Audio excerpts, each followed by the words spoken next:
Maamaksu tõus aastast aastasse on paraku vältimatu ning seetõttu tuleb maaomanikel hoida silmad-kõrvad lahti, et olla kursis tulevaste muudatustega.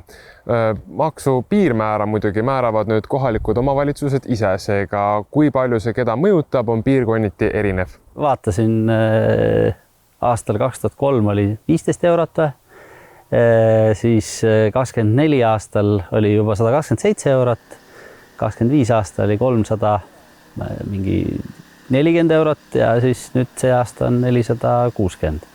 Et kui ta veel nagu tõuseb, siis on nagu päris korralik, jah.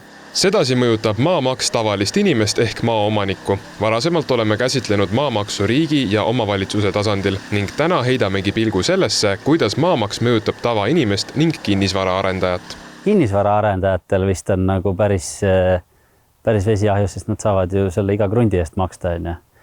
Aga noh, kui sul on nagu oma elamumaa, siis ta nii väga hull ei olegi. Aga kui ütleme, täna peaks arendama hakkama, siis see on küll nagu päris selline palus võib-olla selle maamaksu teema neile. Kui me räägime nüüd koduomanikust, siis võib-olla nii palju ei mõjuta, aga just arenduse piirkonnas, kus on suured hektarid, suured maalad, nagu meil on siin, on see Luigel, on see Järvekülas, kus tegelikult me ju ostame alguses 10, 15, 200 hektarit maid, siis aastaid on see planeeringumenetlus, on see infraehitus, seal tegelikult see mõjutab päris palju seda. See kõik lõpuks ju taandub lõpphinda ja pole midagi teha. Meie arendajana oleme tegelikult ju vahendajad. Igast makse on meil tulnud ju, noh. Eks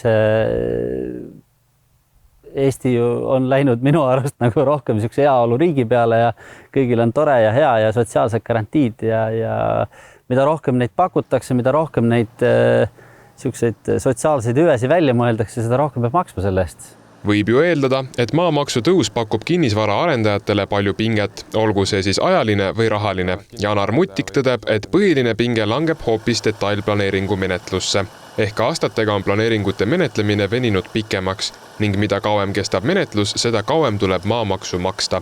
Võib-olla see väike maksutõus siin, maamaksutõus nii palju mõjutagi, kui just planeeringute menetlused, üks alati tahaks teha kiiremini, sest ju meil on ju investeeringud all kinni ja mida pikemalt kinni on, seda kallimaks läheb. Germoni meelest on detailplaneeringute probleem vägagi aktuaalne. Näiteks Rae vallas võib sellega minna koguni 3 aastat. Mina ei tea, mis see 3 aasta pärast see majandus on muutunud või istudki nende kruntide otsas ja ei tea, kas julgebki üldse arendama hakata. Et kui iga krundi eest maksta 200-300 eurot ja teed paarkümmend krunti ja siis see on päris korralik summa juba koos.